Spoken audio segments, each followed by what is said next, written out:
이 아침 주신 하나님 말씀은 신약 에베소서 2장 19절에서 22절입니다. 에베시안스 chapter 2 verse 19 to 22 페이지 넘버 312 에베소서 2장 19절에서 22절입니다. 주신 말씀 Read Bibles all together 우리 한 목소리로 같이 읽도록 하겠습니다. 그러므로 이제부터 너희는 외인도 아니요 나그네도 아니요 오직 성도들과 동일한 시민이요 하나님의 권속이라. 너희는 사도들과 선지자들의 터 위에 세우심을 입은 자라. 그리스도 예수께서 친히 모퉁이 돌이 되셨느니라. 그 안에서 건물마다 서로 연결하여 주 안에서 성전이 되어가고 너희도 성령 안에서 하나님이 거하실 처소가 되기 위하여 그리스도 예수 안에서 함께 지어져 가느니라. 아멘. 보통 우리가 말씀 읽고 찬송했는데요, 이번 주부터 찬송 하나 생략하겠습니다. 나중에 성가대가 또 생기면 그때 다시 넣도록 하겠습니다. 우리 옆에 분들한테 한번 같이 한번 인사하십시다. 우리 은혜 받고 갑시다 라고 한번 같이 한번 인사하십시다. 은혜 받고 갑시다. 은혜 받고 갑시다. 주신 말씀 가지고 삶의 기초이신 예수 그리스도라는 말씀의 제목으로 주신 은혜 같이 나누기 원합니다. 1994년 10월 21일에 일어난 큰 사건이 하나 있습니다. 한국의 성수대교 붕괴 사건을 여러분 기억하실 것입니다. 이 사고로 49명이 사망을 했습니다. 또 1년 뒤에 1995년 6월 29일에 일어난 삼풍백화점 붕괴 사건을 여러분 또 기억하실 것입니다. 총 1,455명의 종업원과 손님들이 죽거나 다쳤습니다. 전문가들이 삼풍백화점 또 성수대교 붕괴 원인을 다방면으로 조사를 했어요. 결론은 하나였습니다. 건물의 기초가 위에 무거운 건물의 하중을 견디지 못해서 무너진 것이라고 결론을 내렸습니다. 위에 건물의 무거운 하중을 좀 견딜 수 있도록 조금만 더 기초가 단단했더라면 그렇게 쉽게 무너지지 않았을 것이다라고 진단을 내렸습니다. 여러분, 건물만 그럴까요? 어찌 보면 우리 인생도 마찬가지죠. 건물만 기초가 중요한 것이 아니라 우리 인생의 기초도 중요하다는 거예요. 저와 여러분의 인생의 기초가 튼튼하지 않으면 우리는 위기를 만날 때마다 계속해서 흔들거리거나 심지어는 무너질 수밖에 없어요. 또 흔들거리거나 무너진 다음에 나중에 깨닫게 되는 것이 그때 내가 좀 더 내 인생의 기초를 단단히 다졌더라면, 내 사업의 기초를 좀 더 단단히 다졌더라면, 또 우리 교회의 기초를 좀 더 단단히 다졌더라면 하는 그런 후회를 우리는 하게 됩니다. 히브리서 11장 10절의 말씀에 신앙인의 기초는 바로 하나님이라고 말씀하고 있어요. 하나님께서, 주님께서 저와 여러분의 인생의 기초가 돼야 우리는 버틸 수 있는 힘이 있고 이길 수 있는 힘이 생긴다라고 말씀하고 있습니다. 그러면 이렇게 하나님을 우리 인생의 기초로 삼을 때에 하나님께서 저와 여러분에게 주시는 복이 세 가지가 있는데요, 그 복을 같이 한번 나눠보기 원합니다. 첫 번째로 한번 따라해 봅시다. 안식을 주십니다. 하나님께서 우리 인생의 기초가 되실 때에 우리에게 안식을 주신다라고 하는 거예요. 안식이 뭡니까? 라고 질문한다면 간단히 얘기하면 예수 안에 쉬는 거예요. 예수 안에 쉬니까 좋다. 예수 안에 쉼이 있구나. 그게 안식이죠. 나는 쉬는 거야, 나는 베케이션이야 라고 얘기하는데, 예수 밖에서 쉬는 건 백날 천날 쉬어도 내가 괜히 쉬었나 봐. 후회가 생기죠. 안식은 예수 안에 쉬는 거예요. 하나님께서도 천지 창조를 하시고 안식하셨고, 예수님께서도 일을 마치고 안식하셨어요. 어쩌면 바쁜 저와 여러분의 삶 속에 필요한 것이 있다면 안식이죠. 안식. 근데 전제 조건은 열심히 일한 다음에 안식해야 되죠. 난 일하지도 않았는데 맨날 나는 안식이 필요해, 나는 쉼이 필요해. 그건 곤란한 거예요. 창세기 2장 2절의 말씀에 하나님도 엿새 동안 열심히 창조사역을 하시고 7째 날 안식하였다라고 말씀하고 있어요. 정말 열심히 살아간 인생이 그 다음에 누리는 안식이 예수 안에 누리는 안식이 그때 의미가 있는 거예요. 오늘 저와 여러분에게 예수 그리스도를 주로 고백할 때, 예수 그리스도가 저와 여러분의 삶의 베이스가 될 때에 하나님께서는 안식을 선물로 주신다라고 약속하고 있어요. 원하기를 그 안식 누리시기를 주님의 이름으로 축원합니다. 1824년 오지에 있는 섬지역으로 선교를 떠났던 존 페이튼이라고 하는 선교사가 있습니다. 하나님 앞에 부푼 꿈을 가지고 내가 수많은 사람들의 심령을 구원해서 하나님 앞에 영광 돌리겠다라고 하는 위대한 프로젝트를 가지고 섬지역으로 들어갔어요. 그런데 도착하자마자 흉터병으로 아내가 죽었어요. 아내가 없으니까 생후 5개월 된 아들마저 따라 죽었어요. 패튼 선교사는 돌아갈까 수없이 많은 고민을 했는데 아니야. 내가 하나님 앞에 처음 작정하고 또 계획했던 계획이 있는데 돌아갈 수 없지. 그리고 그곳에서 15년을 살면서 원주민들하고 어울리면서 원주민들의 언어로 된 성경을 번역하기 시작했어요. 어느 날 요한복음을 번역하는 중에 사도 요한이 즐겨 썼던 말을 찾아내게 돼요. 그 말은 이런 거예요. 나는 예수 그리스도를 믿습니다. 나는 예수 그리스도를 의지합니다. 나는 예수 그리스도를 믿습니다. 나는 예수 그리스도를 의지합니다라고 하는 그 단어를 발견하게 돼요. 근데 그 단어를 원주민의 언어로 번역하고 싶었는데 유감스럽게도 당시에는 원주민의 언어에는 믿는다라고 하는 단어가 없었다는 거예요. 그래서 몇 날 며칠을 고민했어요. 도대체 이 원주민의 언어로 믿는다라는 말을 어떻게 번역할 것인가 고민을 했는데 어느 날 패튼 선교사 집에 원주민 원로가 한 명 찾아왔어요. 원로가 찾아오자마자 패튼 선교사가 그 원로를 일어서 맞이하는 것이 아니라 의자에 딱 앉아서 맞이했어요. 그리고 다리를 번쩍 들었어요. 원주민 원로가 도대체 뭐 하는 건가 궁금했어요. 그래서 원주민 원로에게 물어봤어요. 주장님, 지금 제가 못하고 있는 것 같습니까? 당신을 보니까 의자에 앉아서 두 다리를 번쩍 들고 있네. 의자에 앉아서 당신 몸을 몽땅 기대고 있네. 그때 패트는 이것을 믿는다라고 하는 말로 번역을 해야 되겠다는 생각을 했어요. 그 동네 사람들에게 믿는다라는 말이 뭔지를 잘 몰랐는데 마치 어떻게 해요? 의자에 앉아서 몸을 몽땅 기대는 것처럼 몽땅 기대는 것이 믿는 거야. 예수 그리스도에게 몽땅 기대는 것이 믿는 거야. 하나님에게 몽땅 기대는 것이 믿는 거야 라고 하는 말로 믿는다라는 말을 번역했다라고 하는 것입니다. 여러분, 우리도 마찬가지죠.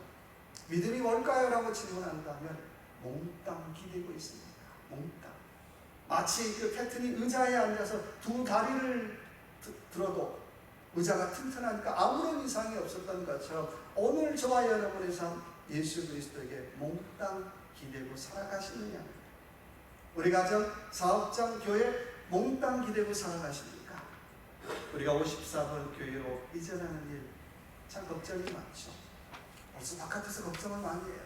사기 전에도 걱정 많이 하더니 가면 부흥될까요? 가면 페이먼이라고 할 수 있을까요?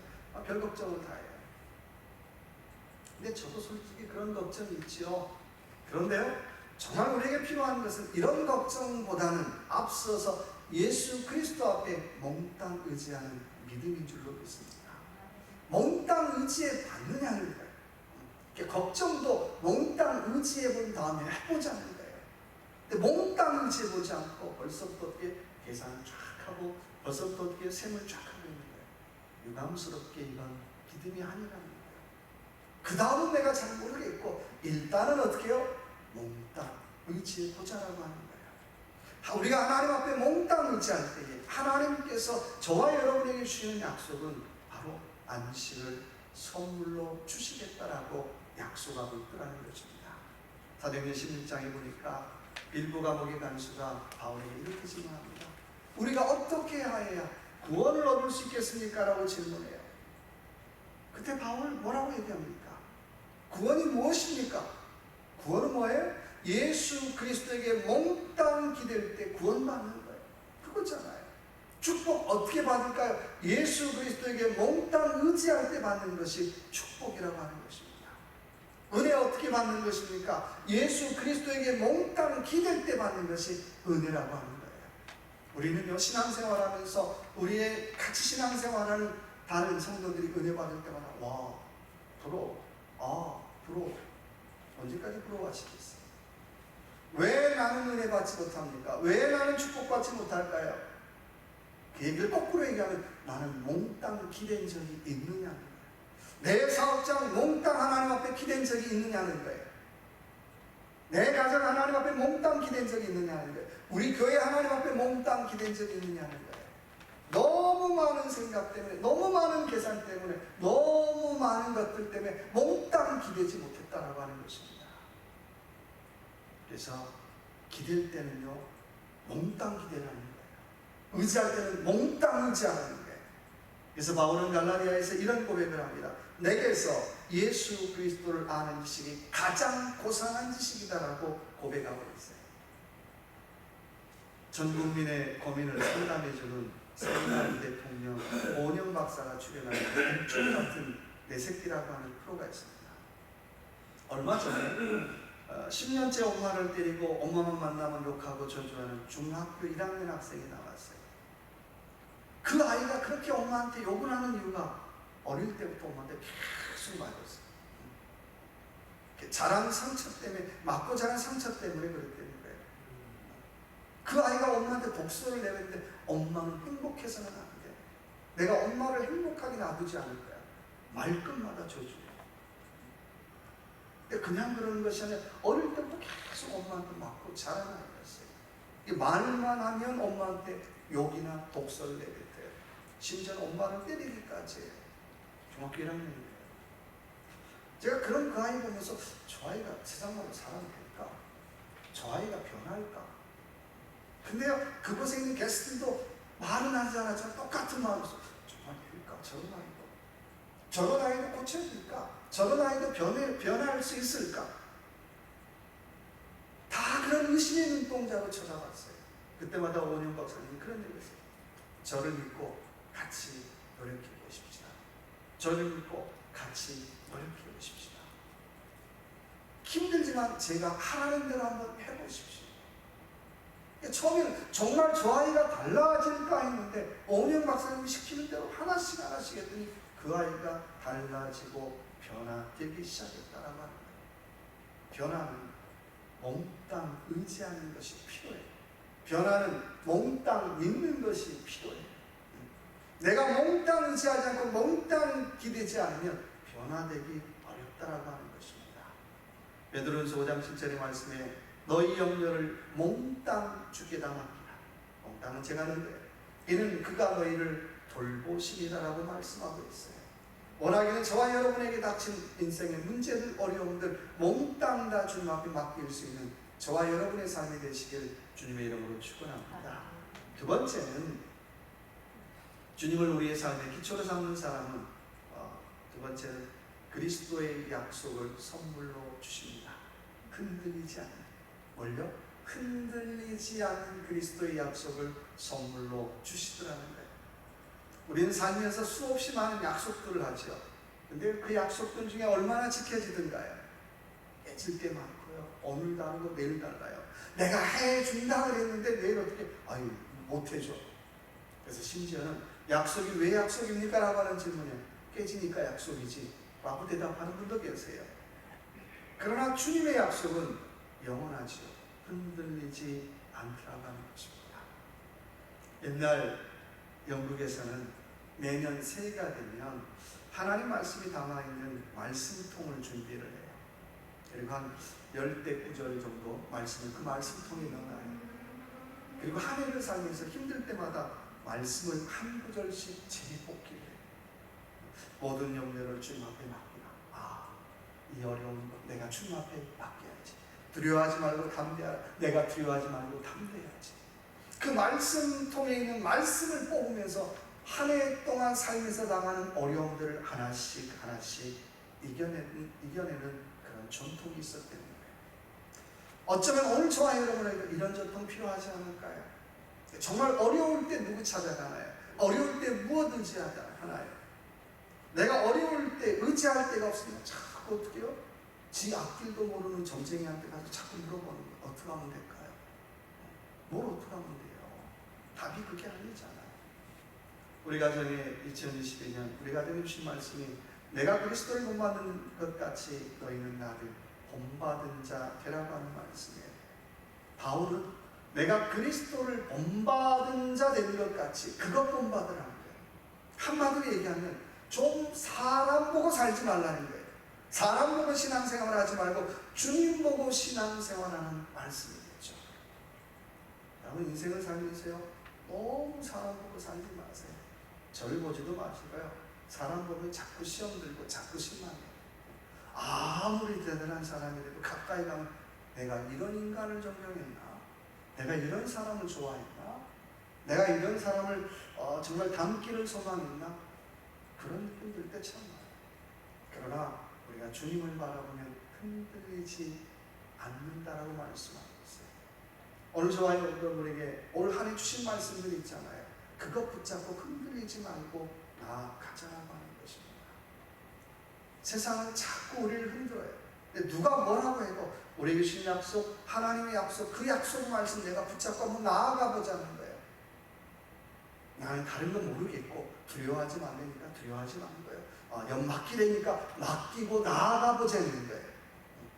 아이 목사님, 우리가 머리가 장식품입니까?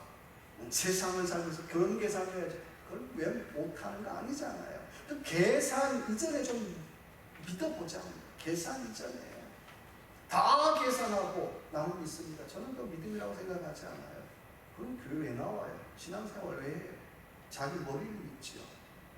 내 계산으로 안 되는 영역이 있더라는 거예요. 내 계산을 뛰어넘는 영역이 있으니까 우리가 신앙생활을 하는 거잖아요. 그리스도인에게 성경 다음으로 많이 읽힌 책이 있다면 철로 역정입니다. 철로 역정의 주인공은 크리스천과 소망이라고 하는 두 사람이 주인공이에요. 어느 날 이 두 사람이 여행을 하는데 여행을 하다가 의심이라고 하는 성에 들어가게 돼요. 그런데 그 성의 성주의 이름은 절망이에요. 절망이라고 하는 거인이 그 의심의 성의 성주였어요.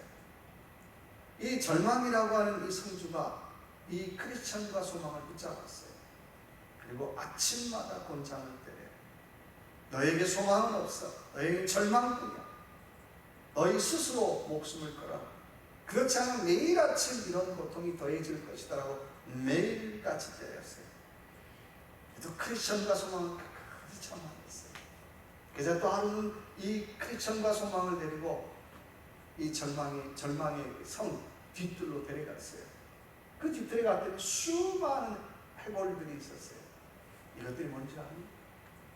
이것들이 뭔지 아니?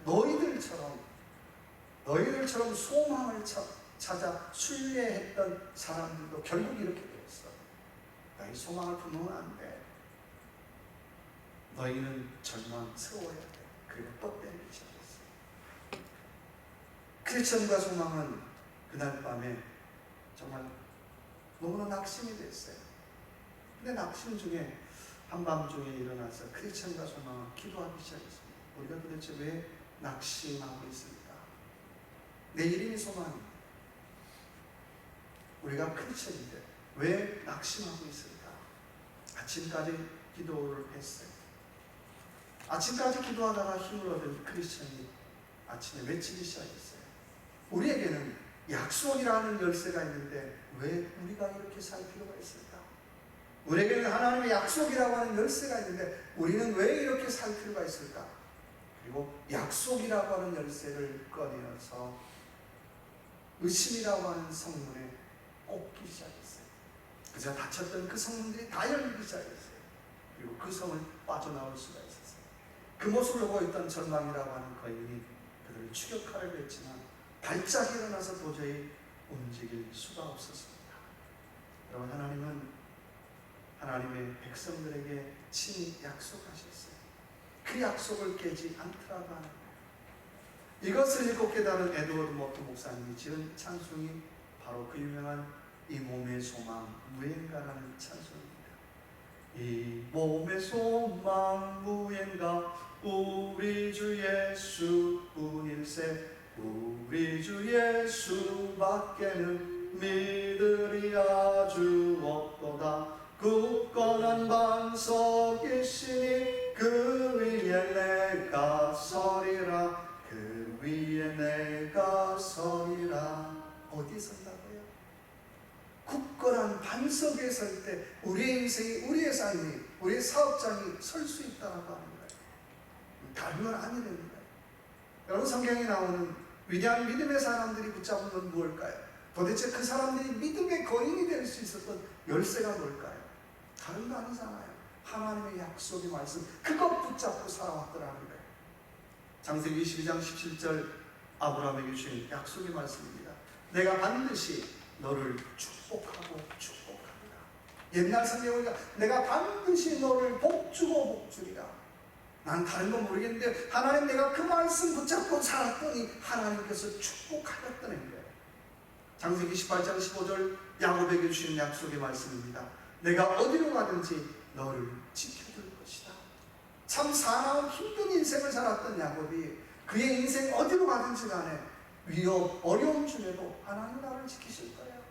하나님 나를 보호해 주실 거야. 하나님 나를 인도해 주실 것이야 라고 하는 그 약속의 말씀 붙잡고 야곱은 승리했다라고 하는 것입니다. 이사야 41장 10절에 이사야에게 주신 약속의 말씀입니다. 너는 두려워 말라, 놀라지 말라. 내가 반드시 너를 도와주리라. 정말 하나님 앞에 부름받아 사역하는 이사야가 내가 어떻게 사역해야 될까? 고민 많고 어려웠는데 너 두려워하지 마, 놀라지 마라. 내가 반드시 너를 도와줄 거야. 하나같이 하나님의 그 약속의 말씀을 붙잡고 그들은 믿음의 거인들의 길을 걸어갈 수 있었다라고 하는 것입니다. 사랑하는 성도 여러분, 오늘 우리에게 주신 약속의 말씀 다시 한번 붙잡고 살아가십시다. 그래서 세상이 흔들린다고 나도 계속 흔들리는 것이 아니라 좀 흔들리지 않는 그런 인생을 살아가는 저와 여러분의 삶이 되시길 주님의 이름으로 축원합니다. 세 번째, 주님이 우리의 인생의 기초가 되실 때 한번 따라해 봅시다. 연합함의 복을 누리게 하십니다. 어떤 복이요? 연합함의 복을 누리게 하십니다. 오늘 본문의 말씀 21절에 그의 안에서 건물마다 서로 연결하여 주 안에서 성전이 되어 가고 22절에 보니까 그리스도 예수 안에서 함께 지어져 가느니라. 그리스도를 우리 인생의 기초로 삼을 때에 연합함의 복을 주시겠다고 약속하고 계세요. 1906년 샌프란시스코에서 유명한 지진이 일어났습니다. 지진은 60초밖에 일어나지 않았어요. 근데 60초 일어났는데 3,000명의 사람들이 사망을 했습니다. 그래서 샌프란시스코 당국에서 조사를 했어요. 어디가 피해를 많이 입었는가 조사를 했는데요, 해안가를 중심으로 많은 피해를 입었어요. 해안가에 지었던 집들이 대부분 다 피해를 입었다는 거예요. 도대체 어디가 피해를 안 입었을까? 암석 위, 바위 위에 지어졌던 집들은 피해를 입지 않았어요. 그런데 가만히 보니까 바위 위에 지어졌던 집들의 특징이 있다면 집을 지으면서 어때요? 서로 이렇게 연결해서 지었다는 거예요. 이렇게 붙여서 지었다는 거예요. 워낙 땅값도 비싸니까 이렇게 붙여서 지었기 때문에 큰 피해를 입지 않았다고 하는 것입니다. 여러분, 아무리 큰 건물이라도 단독 건물로 있다면 지진으로 큰 피해를 입을 수밖에 없어요. 신앙생활도 마찬가지예요. 아무리 그 사람의 신앙이 좋아도 홀로 서 있다면 금방 넘어지고 자빠질 수밖에 없다라고 하는 것입니다. 전도서 4장 12절의 말씀에 한 사람이라면 피하겠거니와 두 사람이라면 능히 당하나니 삼겹줄은 쉽게 끊어지지 아니하니라라고 말씀하고 있어요. 뭐든지 합치면 힘이 생겨요. 뭐든지 연합하면 힘이 생기죠. 우리가 종이 한 장 뭐예요? 한 장. 이거 별거 아니잖아요. 쉽게 찢어지지 않아요. 근데 한 100장 쉽게 찢어지지 않아요. 1000장 못 찢어요. 찢을 수가 없더라는 거예요. 연합하면 할수록 힘이 생기더라고 하는 것입니다. 우리가 흔히 얘기하는 10인 10색이라는 얘기가 있어요. 그 얘기는 10사람이 모이는 곳에 10사람의 의견이 있다는 거예요. 어딜 가든지 간에 2사람 모이면 2사람의 의견이 있고 3사람 모이면 3사람의 의견이 있다는 거예요. 교회도 마찬가지예요. 어딜 가든지 간에 늘 의견 충돌이 있더라고 하는 것입니다. 그래서 주님도 뭐라고 말씀하십니까? 마가복음 9장 50절의 말씀에 너희는 소금을 두고 서로 화목하라고 말씀하고 있어요. 소금을 두고 뭐예요? 좀 소금처럼 네가 좀 먼저 죽으라. 소금처럼 네가 좀 겸손하라는 거예요. 소금처럼 네가 좀 양보하라는 거예요. 내가 주는 겸손함이 없으면 우리는 화목할 수 없다는 거예요. 교회 안에서도 마찬가지죠. 내가 먼저 내려놓는 양보함이 없으면 우리는 화목할 수 없다라고 하는 거예요. 우리 54번 교회로 이전하는 일, 우리 혼자는 할 수 없죠. 우리는 하나가 돼야 되죠. 근데요, 그 하나가 되기 위해서는 내가 소금처럼 좀 양보하는 마음이 있어야 되기 때문에 내 목소리 내가 다 하고 내가 할 거야. 안 되죠. 하나님, 내가 소금처럼 좀 내 자신을 죽이기를 원합니다. 내가 소금처럼 내 자신을 좀 낮아지기를 원합니다. 그래서 우리가 정말 한 팀 되기를 원합니다. 하나 되기를 원합니다. 다윗과 요나단 늘 인생을 살면서 늘 좋은 친구로 한 팀이 되었어요. 교회도 마찬가지죠. 하나 될 때 힘이 생기는 거예요. 수천 명이 돼도 각각 따로 있다고 한번 생각해 보세요. 모래처럼 그냥 빠져나가고 말아요. 오늘 에베소 2장 19절 22절을 다시 한번 읽어보십시다. 같이 한번 읽어볼까요? 19절에서 22절. 그러므로 이제부터 너희는 외인도 아니요 나그네도 아니요 오직 성도들과 동일한 시민이요 하나님의 권속이라. 너희는 사도들과 선지자들의 털 위에 세우심을 입은 자라. 그리스도 예수께서 친히 모퉁이 돌이 되셨느니라. 그의 안에서 건물마다 서로 연결하여 주 안에서 성전이 되어가고 너희도 성령 안에서 하나님의 거하실 처소가 되기 위하여 그리스도 예수 안에서 함께 지어져 가느니라. 원하기는 저와 여러분의 삶 연합함으로 함께 성전이 되어져 가고 함께 지어져 가는 그런 저와 여러분의 삶이 되시길 주님의 이름으로 축원합니다. 같이 한번 기도하겠습니다.